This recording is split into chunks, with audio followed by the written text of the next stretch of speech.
Yasser, better known as the Jazzman, shares his journey from engineering to education, where a chance encounter with his former head teacher led to a 13-year career in teaching, rising from classroom teacher to head of school. But his passion for business and creativity led him to take the leap into entrepreneurship, creating a space that blends barbering, culture, and community impact. We talk about the evolution of Waltham Forest High Street, in particular Walthamstow, the systems behind running a successful business, and Yasser's vision for expanding Cove 17 to Amsterdam, Berlin, and beyond. Sit back, relax, let me sort you out a coffee, and let's get into it, Jazz.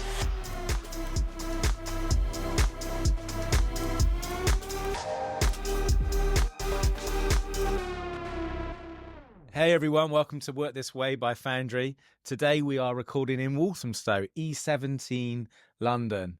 Walthamstow was our third Foundry. We opened at the end of 2023. It's just coming up to a year at the point in which we are recording. Today we are joined by Yasser, or the Jazzman as we all know him in E17 or in London. Jazz, it's great to have you here.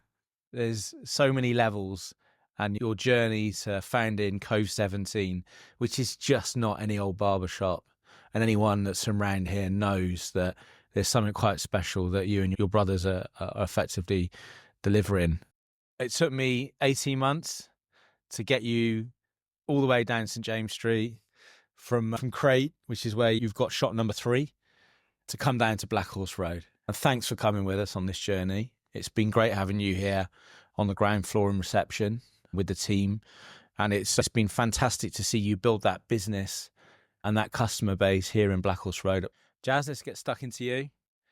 Why am I calling you Jazzman when your name is Yasser? Yeah, first of all, thank you for having me, Adam. I think it's a real pleasure to actually be here and chatting to you.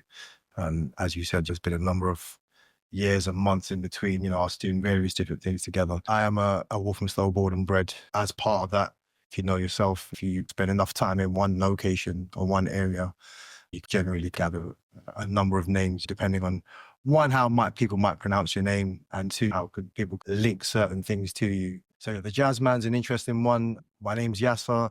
It got broken down into Yas, which then turned into Jazz. And when you're doing something like we are, in terms of Cove 17, as you said, not just a barbershop, if given the choice, if we could describe what we were, we'd be like the hip-hop of barbershops, hip-hop band of barbershops, essentially.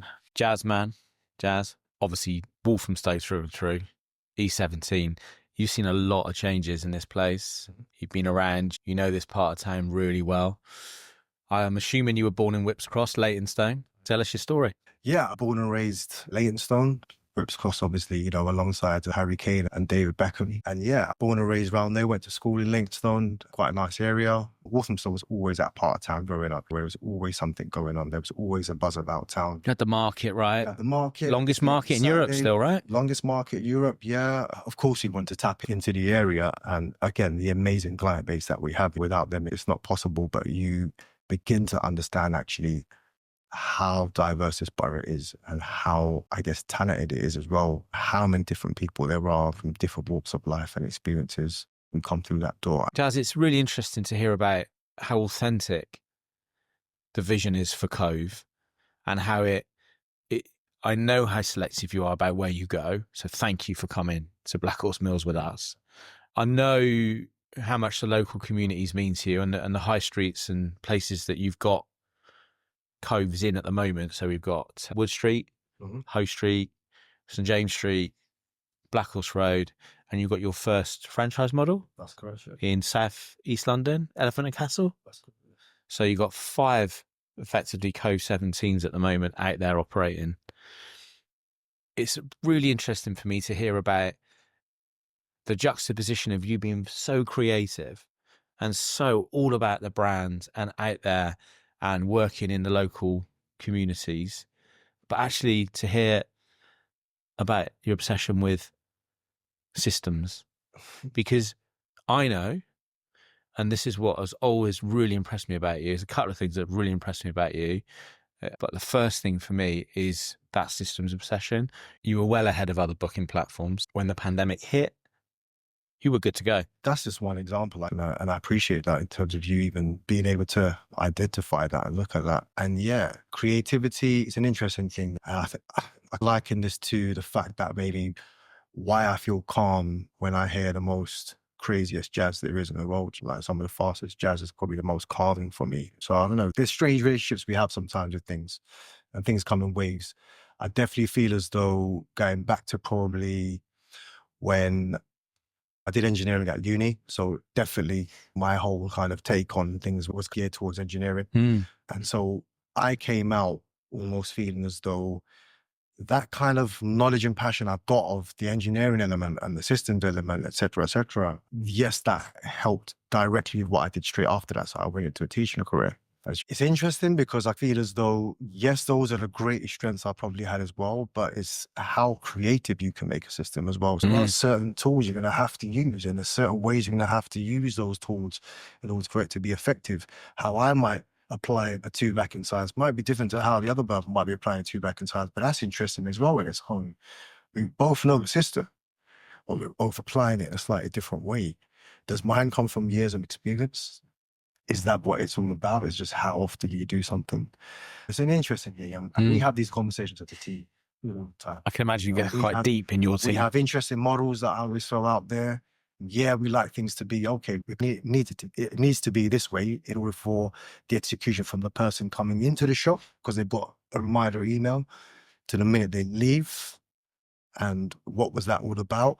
But in between that, you've got an element of there has to be fluidity in there. We're talking about instinct and what that's all about. We have to have those kind of conversations. What's really interesting though, to that point, is the positive impact that the 3 stores that I know particularly well, Hoe Street, Wood Street, St James Street, have had.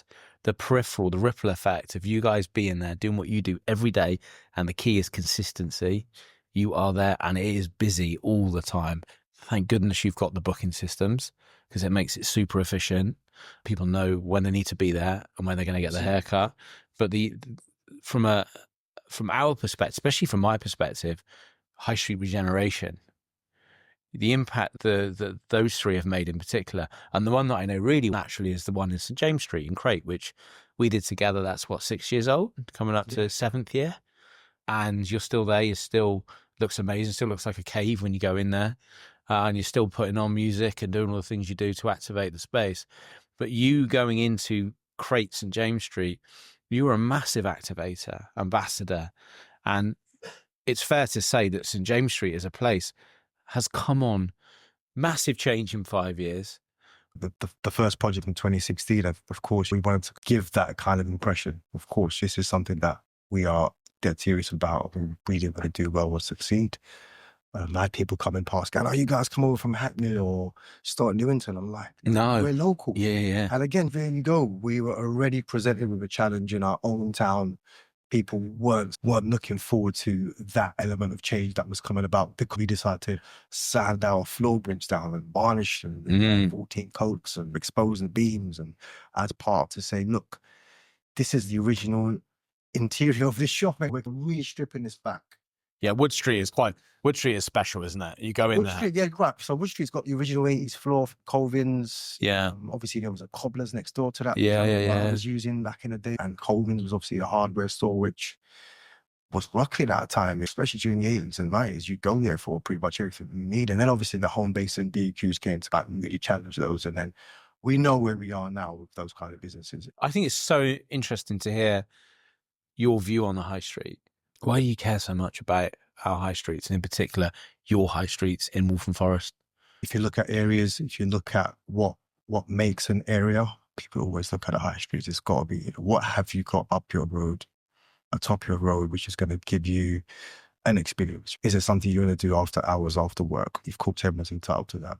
People want that. I know I've gone looking out for that in my own area. After certain hours, I'm like, need to get out and see what's going on. Weekends, Sundays, you name it. It's a place, it's got to be a destination.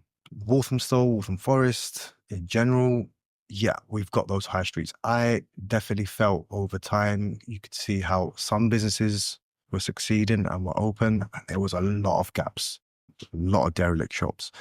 I'm not saying I was going to come along and have the answer to that, but why are we passionate about it? We've got to have something. We've got to have it available to us on our own high streets. We've got to allow people who have also got that passion for the high street to have the opportunities to come out. To spend. Think about it. To dwell. We want to spend. People should be given opportunities to open businesses as well. Have an opportunity to do incubators as well, to see how something goes. Council now are going to have new rights with landlords, come into spaces, question what's going on. Let's get something moving. Let's keep something going. And yes, it's happening, but it's taken a number of years. Really feel that you can test the temperature of a place by its high street. Yeah, it's very important. If you've got a high street that's just turning into flats all the time, then that's saying a lot about the area, right? Yeah. People just want to focus on just living and getting by. Did doing the first location for me on Hoe Street, which was a one barber's chair, a retail space, and an event space, which then went from There's a lot going on. In 6 months, it went from 1 chair to 2 chairs, and we were like, we need 2 barbers in now. We need to really run this idea. Key question that we had to ask ourselves: why didn't I go with a 2-chair setup in Hoe Street to adding 2 more chairs to make it a 4-chair setup? No, the answer was quite simple.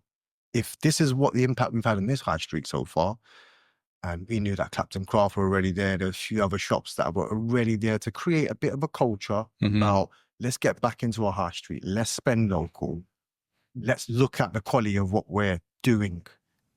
It's obvious in Hoe Street, in St James Street, in Wood Street, that you became a steward of the high street. You were very much an anchor in that and still are. So yeah, real credit to you. And the richness in which Cove delivers its services, yeah, it's really admirable. Thank you, man. Where'd you go to school? And how did you end up becoming a teacher? I went to school in Leighton. It was a boys' school in Leighton, an interesting place. I did 5 years, obviously, there. We didn't have a sixth form. In fact, we just about had a playground in that school. I then went to Leighton Sixth Form College. I did A-levels there, and then eventually moved on to university in London. And then after uni, after a year of traveling as well, I had to make a decision about what I was going to do. And I think teaching was an interesting choice at the time because they were yearning and calling out for teachers. So I was about 22. I had, like I said, an engineering background that was either going into industry or it was, again, like following this kind of little bit of a passion that I knew I had anyway, because schools are very interesting places. So I actually went back to my old school and bumped into the head teacher at the time. He was a deputy head when I was at school. And we would have most amount of chats. He was absolutely thrilled to see me. Then and there, he signed me up for for a training year at the school. And I wasn't too sure at first. I was like, I've only just really come in to ask about how one goes about doing this. Opportune moment. Yeah. So he took it. He actually signed me up for a 1-year training after that. So I did my PGCE after that. It wasn't guaranteed that I was going to be at that school after that, because once you do your training year, you got to get out and find a place to teach, and you got to get your training, your first year done as well. I was there 13 years after that. 13 years? Yes. I went from a classroom teacher to a deputy head of year. I went from a deputy head of year to a head of year. I went from a head of year to a head of department. I went from a head of department to head of Key Stage 4. I went from head of Key Stage 4 to an assistant head teacher. And I went from assistant head teacher to head of school at one point in my career as well, believe it or not. So they didn't let me go. Yeah. And you stayed in Waltham Forest? I was there in Leighton for 30 years. You were in I taught at that school, and where you went to school? Where I went to school. And that was part of what they wanted to do. It was like, not only do we need young teachers, we need people from this area. We need people working with some of these kids. And it was a very challenging school. Probably one of the biggest challenges in my life, especially when you're 22, 23, trying to do this thing, trying to connect with the youngsters. They know you're from the school as well. There's loads of different things going on. So eventually I think I was able to come out of myself a bit more as well. It was about going through some of these promotions as well. It was about actually showing, look, this is what I'm capable of doing as well. By the end of my teaching career, I was designing what the school understood as the Culture for Learning package. So I had a 5-year project when I was there in my last 5 years, which is one of the reasons why I had to rethink what I was going to do, because bloody knackered after that. Yeah. But a lot of it was about shifting the entire culture of the school from going from a bit of a challenge to actually, let's start adjusting the way we look at everything, from the behavior in the back playground to the corridor to the language that we use. Jazz, 15 years in mainstream education to then pivot into self-employment. Incredibly bold step. Must have been, this must have been in the back of your mind for so long, this side hustle, if you want to call it, that's become Cove as it is known today. What sort of teacher were you? I had certain principles and standards, very important in a classroom. You've got to have those elements. Let's be fair, Yeah. that school was a challenging school. It was challenging. When I first started, again, when you're 22, 23, you're getting started, you've got to find the balance, right? There's an element of knowing your subject knowledge well and being able to deliver it in a classroom. And what kind of teacher do you want to be as well? Very important. If you think about some of the traditional ways of looking at education and teaching, very translative. I'm going to stand up front, I'm going to give you something. Doesn't foster respect, does it? You have to basically write this down. If you're not copying it down, it's all right. It's very transmitted. So I think I had already got into teaching at such an interesting time where we wanted to come away from some of those elements. Do you cut any of your pupils' hair now? I do, yeah. I've had like, probably a number of about 20 or 30 ever since I've started this business. I've come to that. And grown men with kids. Yeah. I still haven't quite got that responsibility myself. So it's strange seeing the full circle of teaching them when they're like 12, 13, 14 to them actually rocking up in their late 20s and 30s. Jazz, is it fair to say that you look back and think, I was a positive impact, I had a positive influence on my students? Absolutely. I would say it's a key part of being in education. Role modeling is so important. In terms of, if you can't do it yourself, how are you going to expect someone else to follow some of them principles? Yes, the teaching was such a key element to what I was doing. There was a massive moral purpose behind it, but there's still so much more you could be doing. I was doing some stuff for charity at that time in terms of running teams. Were you at the school for 2012? Were you at the school there? Yeah. We got tickets to pretty much most of the events. Yeah. We had a tour of the entire stadium. You were bang on it there with Leighton, with the boys' school. You were bang on the Olympic right in the Park. Center of it. Yeah. Right in the centre of it. And they were pushing a lot of things in our direction. Yeah. We had a lot of members of staff that were doing voluntary work and all that kind of stuff. Key part. That was an exciting time for Waltham Forest. Obviously Hackney and really Newham. The direction of where we were saying that this part is how it needs to go. Would you see Cove 17 in other London boroughs, either directly operated or under franchise? Interesting. I felt because it was a Walthamstow project to begin with, it very much was going to be based around geographic location of Walthamstow. Would there be other places in London that have a Cove 17? Yeah, of course. Some people have said to me, Chelmsford. Some people said Harlow. Some people said Manchester. There's so many things that come up. I feel as though the Walthamstow thing and the London thing, I feel as though we've got enough going on. Yeah, the answer's quite simple. We would love to take this brand, because it is a Walthamstow and a London brand, into other parts of the world. There's parts of Europe which we love to explore, places like the Amsterdams of the world. Well, I love the fact you want to go to Amsterdam. I can't wait for you to open in both those locations. Another great thing for me about Cove is you and your brother. Atiyah, your brother's an absolute star, very smart lad, but also a teacher. Also a teacher. Used to be a solicitor, actually. Used to be a solicitor. And you've got such an interesting cultural background with your grandfather fighting in World War II, in Japan, and then being essentially patriated to the United Kingdom and to form a family, which you were part of. How is it working with Atiyah, your brother? Yeah, amazing, man. It's interesting, isn't it? There's only 4 years between you, and I could still have visions of roaming around Leighton Orient football ground, trying to jump over and stuff like that.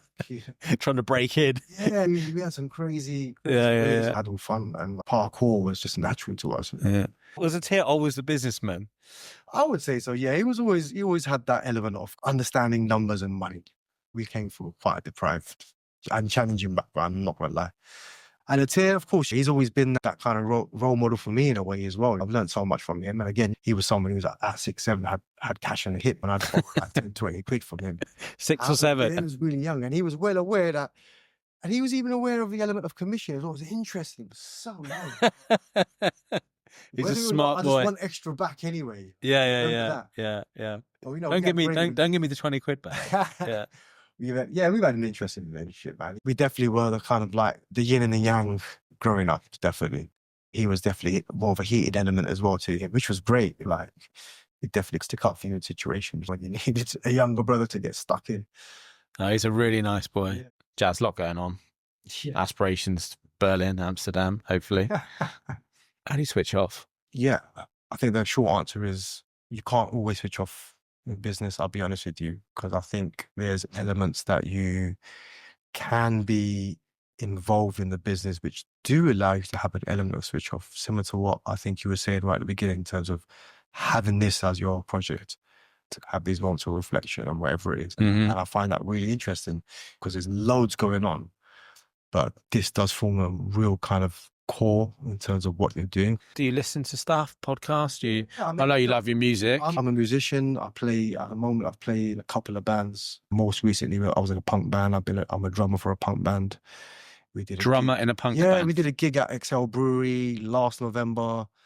We were working on a mockumentary, believe it or not. So similar to what you're doing with the podcast, we're actually filming a mockumentary about COVID-17. So we've done episode 1 already. So I do spend a lot of my time switching off by getting creative, getting into my head, figuring out things that I really want to do now, which kind of run through a different kind of thread in the business. And it's been great. It's been great to take the piss out of myself. Mhm. It's been great to crack some jokes around it because, yes, we believe in the end. You are an absolute diamond. Cheers. Oh, thank you. There is so much to you that I've learned today, and I've known you for quite some time. Mm-hmm. And yeah, it's been a pleasure. Thank you for telling your story. I know that our listeners, our members, our network will love this one. Can I just say one thing in terms of, I know there's Absolutely. loads of members around the areas. And I think if I was to ask for something specifically in terms of what we need moving forward, in terms of whether it's part of progress or growth, would be really interested to see what people's thoughts are on helping us to do certain things such as barbering academies and what's involved in all of that. If there are people that are involved in sites and other brands, that'd be really interesting as well to see what they understand about upscaling and taking it to that kind of stage. So I know it's an opportunity to share my ideas, but it'd be really interesting to see what people are out there as well in terms of want to be involved in, I would say, a brand of choice in Walthamstow, a lifestyle brand of choice in Walthamstow, but we're now slowly starting to develop that London-wide and national kind of reputation as well. What an interesting thing to be involved in. Get in touch with Jazz, Atiyah. Where can we find you? Well, I'm based at Foundry most of the week, and I move around some of the other locations. But yeah, info@covid17.com is the email address. covid17_ is the handle for our Instagram. The main social media that we have, really. Maybe some mockumentary stuff on a YouTube channel soon.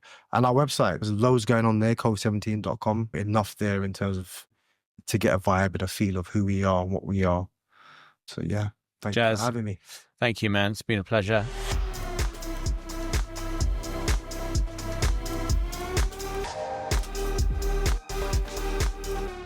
That's it for this episode of Work This Way. A huge thank you for Yasser for sharing his story, how a path that started in engineering and education led to building Co17, a business that's deeply embedded in the Waltham Forest / Walthamstow community. From teaching to entrepreneurship, Yasser's journey has been a reminder that sometimes the best opportunities come from the unexpected. And if you're ever in Walthamstow, stop by Co17. It's not just a barbershop, it's part of the fabric of the neighbourhood. See you on the next one. This episode of Work This Way was hosted by myself, Adam Walker, edited by Josh Hall, and produced by Gary James. Do us a massive favour, please like and subscribe. Make sure you're signed up to our newsletter, which comes out every week and gives you insights into the guests that are coming over the next couple of months.